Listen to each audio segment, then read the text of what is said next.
Hi hello வணக்கம் and welcome to TNPSC goals. இன்றைக்கி இல்லம் தேடி கல்வியில் நம்ம ஸ்கில் டெஸ்ட்டோட ரிசல்ட்ஸை தான் பார்க்க போகிறோம். ஆமாங்க, ரிசல்ட்ஸ் வந்து வரப்போகுது நாளைக்கு மார்னிங்லேருந்து, அதாவது 3ஆம் தேதி, ஜூன் மாதம் 3ஆம் தேதி வந்து நம்ம மார்னிங்லேருந்து ரிசல்ட்ஸ் வரும். ஏற்கனவே நமக்கு ஒரு அறிவிப்பு வந்திருக்கு. 5ஆம் தேதி வந்து இதுக்கான இந்த நெக்ஸ்ட் லெவல் சிபிடி டெஸ்ட் அப்படிங்கிறது நடக்க போகுது அப்படின்னு.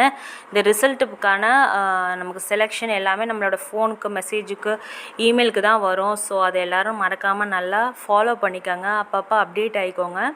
அது மட்டும் இல்லாமல் இந்த சிபிடி டெஸ்ட்டில் பாஸ் பண்ண போகிறவங்களுக்கு தான் நெக்ஸ்ட் லெவலில் என்னென்ன நடக்க போகுது, அடுத்து வந்து ட்ரைனிங் கொடுப்பாங்க, அது எப்படி அந்த ஹைடெக் லேபுக்கு நம்மளை பணியமர்த்த போகிறாங்க அப்படிங்கிறத பற்றியெல்லாம் நம்ம தெரிஞ்சுக்கலாம்.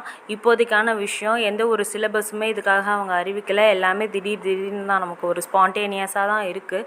நமக்கு எதுவுமே தெரியல. கொஞ்சம் பேர் தான் வந்து இந்த எக்ஸாம் வந்து கால்ஃபார் பண்ணியிருக்காங்க அப்படிங்கிறதும் நமக்கு தெரியுது. எல்லாராலையும் இந்த எக்ஸாம் எழுத முடியலன்னு சில பேர் ப்ராப்ளம்ஸ் எல்லாம் வேறு சொல்கிறாங்க. நம்ம அதை பற்றியெல்லாம் பார்க்க வேணாம். எல்லாருக்குமே ஏதாவது ஒரு ஆப்பர்ச்சுனிட்டி வந்து நம்ம கவர்மெண்ட் நமக்கு கொடுக்க தான் போகிறாங்க. ஃபஸ்ட்டு நம்ம ஐடிகே ஓப்பன் பண்ணும்போது 6 months தான் அப்படின்னு சொல்லிட்டு இருந்தாங்க. தென் அதுக்கப்புறம் அது 1 வருஷம், அதுக்கப்புறம் 2வது வருஷம், அடுத்து 3வது வருஷம்னு இப்போ போயிட்டுருக்கு.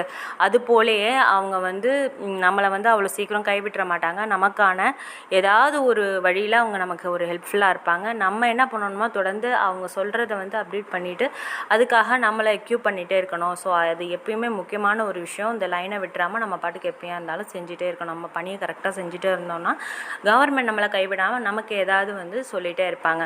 அண்ட் சொல்கிறது பார்த்தோம், அதே மாதிரி பார்த்தோம் அப்படின்னாக்க இந்த சேலரி டீட்டெயில்ஸ் பற்றி நான் எந்த ஒரு விஷயமும் சொல்லலை. ஃபஸ்ட்டு இந்த ரெக்ரூட்மெண்ட்டை பற்றி அவங்க முடிக்கட்டும். இந்த எக்ஸாம் முடிஞ்சதுக்கப்புறம் தான் அதுக்கான அப்டேட்ஸ் என்ன, அதுக்கப்புறம் என்ன ஜிஓ கொடுக்குறாங்க அப்படிங்கிறது தெரியும். ஸோ எது எப்படி இருந்தாலும் இந்த ஆப்பர்ச்சுனிட்டியை நம்ம விடாமல் மிஸ் பண்ணாமல் சூப்பராக நமக்கு கிடைச்ச வாய்ப்பை நல்லா அருமையாக பயன்படுத்திக்கணும். அதுக்காக நம்ம என்ன பண்ணணும், நல்லா ப்ரிப்பேர் பண்ணணும். முடிஞ்ச வரைக்கும் அந்த ஸ்க்ரீனிங் டெஸ்ட்டில் என்ன டாபிக்ஸ் கொடுத்தாங்களோ அதை இன்டெப்த்தாக பார்த்துக்கிட்டாவே போதும். நல்ல ஒரு பேசிக்கான நாலேஜை வந்து நம்ம வளர்த்துக்கிட்டு அந்த 5th அன்றைக்கி அந்த எக்ஸாமை நம்ம அட்டன் பண்ணோம்னாவே நம்மளால் சூப்பராக செய்ய முடியும். அடுத்தடுத்து நமக்கு இது மட்டும் இல்லாமல் அடுத்தடுத்து நிறைய ஆப்பர்ச்சுனிட்டிஸ் வரப்போகுது. அதுக்காக தான் அந்த படிவங்கள்லாம் நம்மளை வந்து ஃபில் பண்ண சொல்கிறாங்க. ஸோ அதெல்லாம் கரெக்டாக செய்யுங்க. நம்மளுடைய ஒர்க்கை நம்ம எப்பயுமே வந்து பர்ஃபெக்டாக செய்வோம். வாய்ப்புகள் நமக்கு தேடி தானாக வரும்.